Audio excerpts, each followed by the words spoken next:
Okay everybody, we are here today at Machine Racing with this nice YZ250 F4 stroke, your friend and foe Mr. Flint, and this is Stu from Machine Racing. He's our tech for today, so say hi guys. Hi guys. Hi guys, hi guys. Hello. Alright then, Stu is going to lead the way. The whole point of today's lesson is to help you set your sag on your bike properly, and with that, Stu is going to take over. And Stu's going to help us set our sag, and Flint and I are going to help him. So away you go, Stu.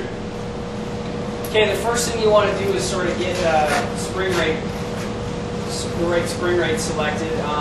If you're between, say, 160 and 175 pounds, chances are the stock spring rate is going to work well for you. I can bet, because Nicholas is a little taller, the spring will be a little bit soft for him, because taller riders tend to sit back a little bit more, but we'll work with it today just as an example. The first thing you want to do when you're setting your sag is get the sag scale. You can buy it at most motorcycle shops. If you don't have a sag scale, a tape measure will work fine too. First thing you want to do is find a fixed spot on your swing arm, okay, and then get an assistant, Nicholas, to lift up on the back end. So the suspension is all the way topped out. You want to get all the travel used up, or all the free place taken out of your rear shock. And then with a sag scale, it's pretty simple. You zero it.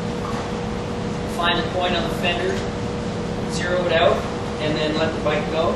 Okay, so what do you mean? What do you mean zero out? You mean like expand the whole thing? Yeah, when you're using the sag scale, it's pretty simple because it's easy to use because it starts at zero and goes all the way to 120. So essentially, what it does is just take any adding or subtracting out that you would have to do with a standard tape measure. Oh right, I'm with you. I'm with you. The tape measure, what you do is measure the full extension, and then measure the rider sag, and there should be about a 98 to 100 millimeters difference with a YC. Some other models require different sag settings. Some Kawasaki's like 95 mils of sag.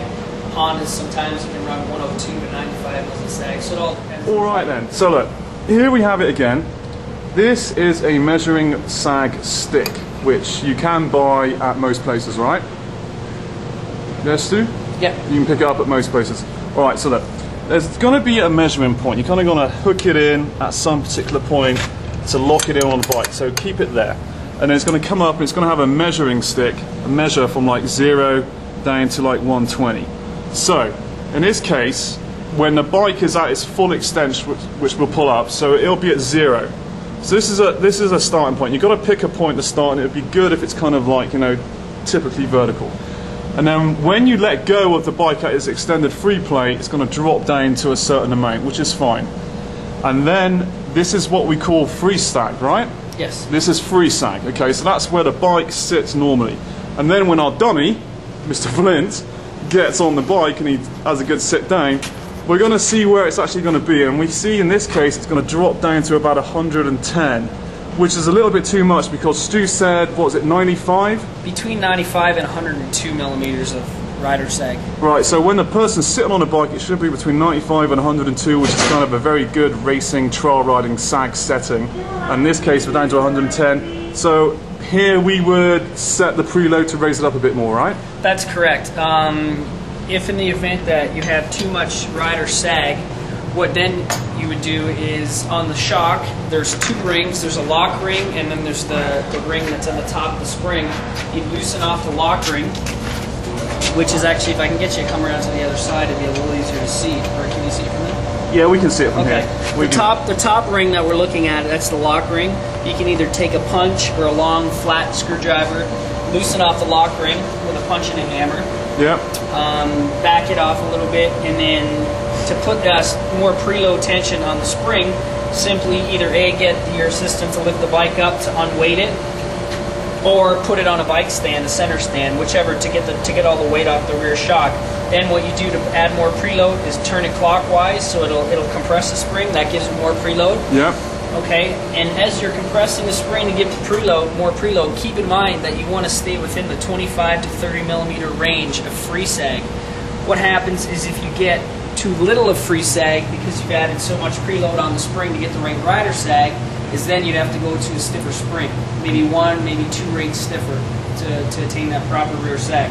Right. Okay. And once you have the right rider sag set with the right free sags in range, then be sure that you lock the top ring and double check it, because sometimes it can vibrate loose through hours of riding or just different conditions and stuff. It might come loose, so make sure you put a lot of torque on that top ring when you tighten it down. Alright, and then all being well, if your sag is set correctly, this is going to help you get over whoops. This is going to put a little bit more weight on the front end, which should improve the traction of the bike overall. What are the other benefits of setting your sag properly? The biggest benefit I feel is that you get your bike is balanced, you get a feel for how it's supposed to work stock. Then after you get it set up properly, you can sort of go and make smaller changes, whether it be by clicker adjustments, different oil heights in the forks, or different spring rates all the way around. That way you have a good starting point to sort of judge things against. Okay, so with Mr. Flint's weight on the bike, we're at 100 and little over 110, 115. And if we were riding in very sandy conditions or very whooped out conditions, you recommend to go a bit more? For sandy whooped out conditions, I would suggest going with maybe 100 to 105 mils of sag. What that does is lets the back end squat down a bit, because as you get into rolling sand whoops and stuff, the last thing you want to do is have your suspension on weight. So the benefit of running more sag in the rear is you have more weight over the rear wheel, allowing you to control the rear of the bike a little bit more. Okay, but just to remind people, this is incorrectly set. This should be around anywhere between 95 and 102. That's correct. For Nicholas's weight, on this bike, it's too heavy. Yes, yeah. The stock spring rate on this bike is a 4.8. For Nicholas's height and weight, because those are the two factors that you sort of come together to select a rear spring rate, I would suggest maybe going to a 5.2. Alright, and the complete opposite, if we're on like real hard pack stuff, you'd want to reduce the amount of sag. That would be right? That's correct too. For single track, more areas where there's a little more traction and it's a little tighter, you need to turn sharper, you want to run a little less rear sag. What that does is put more weight on the front tire. It helps the attitude of the rear of the bike sit up a little bit more so you can turn sharper. Alright, so that would bring us up to like the 95 to like correct. 99 kind of range instead of at the other end of 105. That's correct. Alright, that's great stuff. I think this is going to help a lot of people. Thanks a lot.